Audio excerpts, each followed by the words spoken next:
Hello बच्चों, मैं आपको तीसरा चैप्टर विज्ञान विषय में पढ़ा रही थी। हम लोग कक्षा 10 का विज्ञान विषय पढ़ रहे थे। हम लोगों का पार्ट 3 चल रहा था, धातु एवं अधातु चल रहा था हम लोगों का। तो इससे पहले की वीडियो में मैंने आपको देखो इलेक्ट्रॉनिक विन्यास को भी बताया था, और आज से जो पहले मैंने कल की वीडियो में आपको क्या समझाया था कि जो हमारी जो यौगिक बने, आयनिक यौगिक जो होते हैं हमारे, उनका किस प्रकार से हम निर्माण करते हैं। हमने NaCl का निर्माण किया था, यानी कि सोडियम क्लोराइड का, और मैग्नीशियम क्लोराइड का किस प्रकार से हम उनका निर्माण करते, वो मैंने आपको इससे पहले वाली वीडियो में समझाया था। आप उम्मीद है आपको वो समझ में भी अच्छी तरह से आया होगा। नेक्स्ट अब हम आज जो है नया टॉपिक स्टार्ट करते हैं, जिसमें कि हमारा आता है जो आयनिक यौगिक होते हैं। मैंने आपको बता दिया है कि आयनिक यौगिक क्या होते हैं। फिर से मैं आपको एक बार इस आयनिक यौगिक के बारे में बता दे रही हूँ कि जो यौगिक आयनिक यौगिक क्या होते हैं, जो यौगिक या ठीक है या पदार्थ भी बोल सकते हैं, इलेक्ट्रॉन्स के आदान प्रदान से जिनका निर्माण होता है वो हमारे आयनिक यौगिक कहलाते हैं। अब हम पढ़ेंगे कि जो हमारे आयनिक यौगिक होते हैं उनके गुण क्या होते हैं, उनके गुणधर्म क्या होते हैं, यानी कि उनकी प्रॉपर्टीज क्या होती हैं, वो हम लोग इस वाली वीडियो में पढ़ेंगे। देखिए, आयनिक यौगिकों के गुणधर्म। आयनिक यौगिकों के गुणधर्म।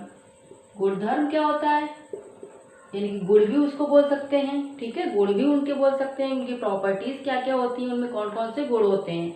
ठीक है, ये हमारे क्या है, आयनिक यौगिकों के पढ़ेंगे हम लोग गुण। ठीक है, सबसे पहला हमारा नंबर आता है, देखिए, भौतिक प्रकृति। जो हमारे आयनिक यौगिक होते हैं उनकी भौतिक प्रकृति किस प्रकार की होती है वो, ठीक है, उसकी हम चर्चा करेंगे। देखिए, आप जानते हैं कि जो हमारे आयनिक यौगिक होते हैं वो जो है इलेक्ट्रॉन्स के आदान प्रदान से बनते हैं। ठीक है, तो जो अब जैसे धन एवं जो ऋण आयन होते हैं हमारे, उनके बीच में क्या होता है, एक मजबूत बॉन्ड होता है, जिसको हम लोग आकर्षण बल बोल सकते हैं। मजबूत आकर्षण बल के कारण वो एक दूसरे से बंधे रहते हैं। ठीक है, क्योंकि जो हमारे आयनिक यौगिक होते हैं वो कैसे होते हैं, ठोस होते हैं, और थोड़े से वो कठोर भी होते हैं। कैसे होते हैं, ठोस होते हैं तथा थोड़े कठोर होते हैं। ठीक है, जो हमारे आयनिक यौगिक होते हैं वो कैसे होते हैं, ठोस होते हैं और थोड़े से कठोर होते हैं। ये यौगिक जो होते हैं हमारे, कौन से यौगिक, आयनिक यौगिक, ये यौगिक सामान्यतः भंगुर होते हैं तथा दाब डालने पर ये क्या हो जाते हैं, टुकड़ों में टूट जाते हैं। जब इन पे आप प्रेशर डालेंगे, दाब डालेंगे, ना दबाएंगे, तो ये क्या होंगे, टूट जाएंगे टुकड़ों में। ठीक है, कौन से, आयनिक यौगिक होते हैं। फिर हमारा नेक्स्ट आता है, दूसरा इनका गुण क्या आता है, गलनांक एवं क्वथनांक। गलनांक एवं क्वथनांक। अब देखिए, जो आयनिक यौगिक होते हैं उनका गलनांक और क्वथनांक दोनों ही अधिक होते हैं। जो हमारे आयनिक यौगिक होते हैं, आयनिक यौगिक, इनका गलनांक और क्वथनांक दोनों अधिक होते हैं। अधिक मतलब ज्यादा होते हैं, दोनों अधिक होते हैं। ठीक है, आए समझ में कि जो हमारे आयनिक यौगिक होते हैं उनका गलनांक भी ज्यादा होता है और क्वथनांक भी ज्यादा होता है। क्यों होता है, क्योंकि मजबूत अंतर आयनिक आकर्षण को तोड़ने के लिए जो होती है, इनमें ऊर्जा की पर्याप्त मात्रा होती है। ठीक है, किसकी मात्रा होती है, ऊर्जा की, यानी कि एनर्जी की इसमें पर्याप्त मात्रा होती है।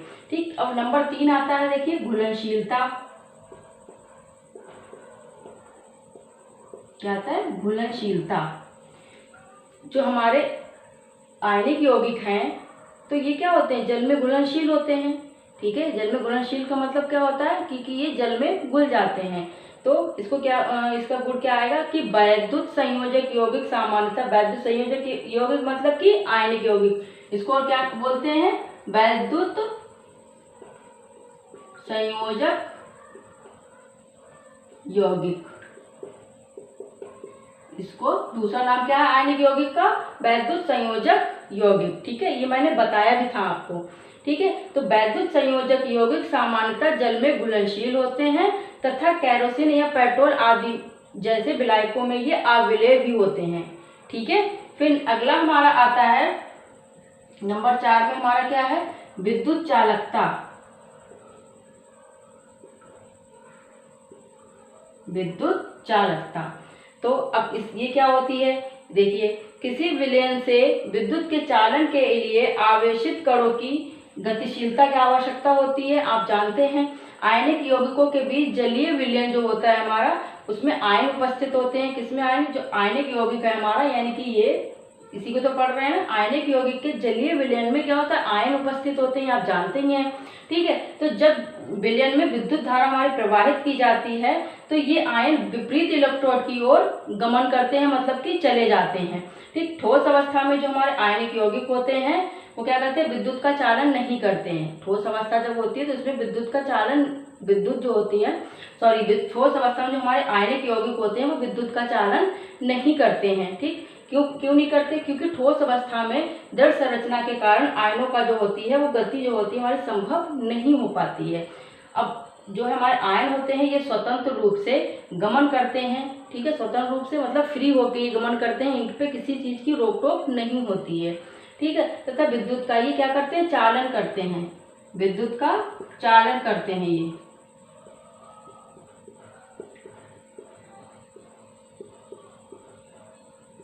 ठीक है, आए समझ में? तो ये तो हमारे जो आयनिक यौगिक होते हैं इनके गुण हो गए। ठीक है, तो हमारा क्या है? भौतिक प्रकृति पहले आप लिख लेंगे। दूसरा हमारा क्या आता है? गलनांक एवं क्वथनांक। तो आप इसको अगर गुण आप लिखेंगे तो आप इसको हेडिंग वाइज लिखेंगे तो ज़्यादा अच्छा रहेगा। ठीक है, ये देखिए जैसे मैंने ये हेडिंग डाले हैं, इस तरह से आप हेडिंग से ही लिखेंगे तो ज़्यादा बेटर रहेगा। अब देखिए ये हमारा टॉपिक देखिए पूरा। अब हमारे आगे आता है कि जो हमारे आयनिक यौगिक होते हैं उनका गलनांक और क्वथनांक कितना कितना होता है। देखिए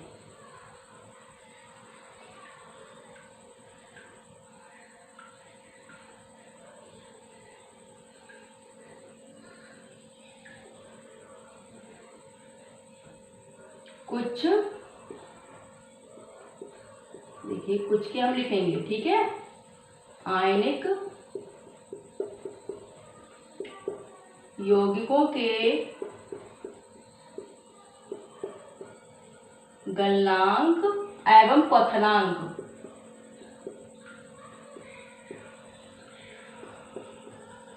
अब देखिए इसमें हम कुछ यौगिक लिखेंगे जिनके हम गलनांक लिखेंगे और क्वथनांक लिखेंगे कि गलनांक इसका कितना होता है, क्वथनांक इसका कितना होता है। तो सबसे पहले तो यहाँ पे लिखेंगे हम लोग आयनिक यौगिक, जिनके हम लोग गलनांक और क्वथनांक लिखेंगे। ठीक है, इधर हम क्या लिखेंगे? आयनिक यौगिकों के नाम लिखेंगे। फिर इधर लिखेंगे हम गलनांक पहले। ये किसमें होता है? केल्विन में होता है। तो केल्विन को हम किससे दर्शाते हैं? के से। फिर आगे हम टेबल में लिखेंगे क्वथनांक, इसको भी हम केल्विन में लिखेंगे। ठीक है, ये इस तरह से आप टेबल बनाएंगे और इसमें आपको क्या करना है? टेबल बना के फिर आपको इसको याद भी करना है, सिर्फ लिखना ही नहीं है, आपको इसको याद भी करना है। ठीक है, अब देखिए सबसे पहला हमारा आता है NaCl। क्या होता है? NaCl। NaCl क्या होता है? हमारा सोडियम क्लोराइड। इसका गलनांक कितना होता है? 1074 केल्विन। कितना होता है? 1074 केल्विन, यानी कि 1074 केल्विन। और इसका क्वथनांक कितना होता है? 1686। कितना होता है? 1686, यानी कि 1686। ठीक है, ये इसका क्वथनांक हो गया, ये इसका गलनांक हो गया। अगला हमारा आता है देखिए LiCl, लिथियम क्लोराइड। ठीक है, अब इसका जो गलनांक होता है वो कितना होता है? 887, यानी कि 887।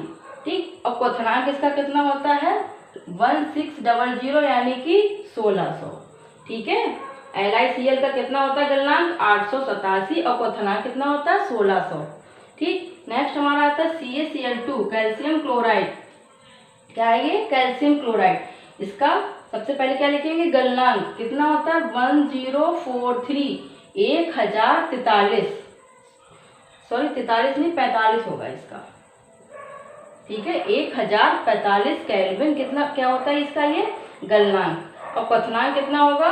1900, यानी कि 1900 इसका क्या होगा? क्वथनांक होगा।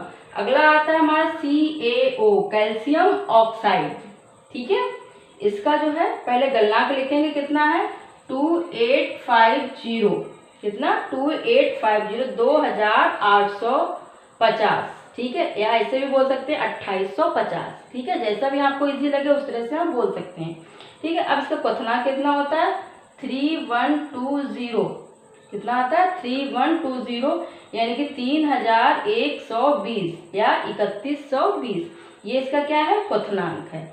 अगला हमारा आता है देखिए MgCl2 मैग्नीशियम क्लोराइड, MgCl2 यानी कि मैग्नीशियम क्लोराइड, इसका गलनांक लिखेंगे 981, कितना होता है 981 981, ठीक है। क्वथनांक इसका 1685, कितना 1685 1685 या 1685, ये इसका क्या है क्वथनांक है, ये इनके गलनांक है और ये हमारे कुछ आयनिक यौगिक हैं, ठीक है। ये देखिए फिर से मैं आपको एक बार रिपीट कर देती हूँ। देखिए सबसे पहले हमारा आता है NaCl यानी कि सोडियम क्लोराइड। सोडियम क्लोराइड हमारा क्या है आयनिक यौगिक है। इसका निर्माण भी मैंने आपको कल बताया था, कल की वीडियो में, किस किस से मिलकर बना होता है NaCl, Na+ और हमारा Cl निगेटिव आता है। आप जानते हैं क्यों आता है, क्योंकि ये जो होता है एक इलेक्ट्रॉन जो होता है वो इधर क्लोरीन को दे देता है। इस तरह से आप दिखाते हैं, अब मैंने दिखाया था आपको, इस तरह से दिखाया था ना, बताया भी था मैंने आपको। अब ये 7 इलेक्ट्रॉन इसके बाहर होते हैं, क्यों होते हैं कि क्लोरीन हमारा परमाणु द्रव्यमान कितना होता है 17 होता है और इसका इलेक्ट्रॉनिक विन्यास लिखेंगे तो कितना आएगा 2 8 7, ठीक है। तो जो आखिरी में जितने इलेक्ट्रॉन बचते हैं उनको हम उसके चारों तरफ दिखा देते हैं, ठीक है। क्योंकि इसके पास एक एक्स्ट्रा ज्यादा, तो अगर ये अपना एक इलेक्ट्रॉन इसको दे देता है तो इसके अष्टक पूरा हो जाएगा, यानी कि 8 इलेक्ट्रॉन इसके पूरे हो जाते हैं। इस प्रकार से NaCl का निर्माण होता है, ये मैंने आपको कल जो है बता दिया था। अब देखिए जो हमारा NaCl यानी कि सोडियम क्लोराइड होता है, इसका गलनांक होता है 1074 यानी कि 1074। क्वथनांक इसका कितना होता है 1686 यानी कि 1686 या 1686। फिर LiCl लिथियम क्लोराइड, इसका गलनांक कितना होता है 887 यानी कि 887, क्वथनांक 1600, ठीक है। कैल्शियम क्लोराइड यानी कि CaCl2, CaCl2 क्या होता है कैल्शियम क्लोराइड, तो इसका गलनांक कितना है 1045 या 1045, ठीक है। और क्वथनांक इसका कितना है 1900 यानी कि 1900। फिर CaO कैल्शियम ऑक्साइड, ठीक है, इसका गलनांक कितना है 2850 यानी कि 2850 या 2850, जैसा भी इजी लगे आप उसको बोलिए। फिर क्वथनांक हमारा कितना आता है 3120 या 3120, ठीक। लास्ट में हमारा आता है MgCl2 यानी कि मैग्नीशियम क्लोराइड, ठीक है, इसका गलनांक कितना है 981 981 और इसका क्वथनांक कितना 1685 यानी कि 1685 या 1685, ठीक है। तो ये तो हमारे कुछ आयनिक यौगिक होगा जिनके ये गलनांक लिखे हुए और ये इनके क्वथनांक लिखे हुए। आप इस टेबल को बनाइए, इसको याद करिए और ठीक है, इसको देखिए 1 2 3 4 5 5 ही हैं, ठीक है। तो आपको इजी जो है इजीली याद हो जाएगा, तो आप इसको याद करिए। और एक बात मैं आपको और भी बता दूं, जो भी इस वीडियो को बच्चे देखते हैं हमारे, ठीक है, तो उनके लिए है वो मैं बता दूं, अगर हमारे जैसे आर्य कन्या इंटर कॉलेज के अलावा भी अगर कोई बच्चा देख रहा है तो आप अगर इस जो भी मैं पढ़ाती हूँ उस विषय से रिलेटेड आपको जो कुछ भी पूछना है तो आप जो है जब देखते हो यूट्यूब चैनल पर तो आप कमेंट बॉक्स में जाके आप पूछ सकते हैं, ठीक है। मैं आपको तुरंत ही उसका रिस्पांस दूंगी, ठीक है।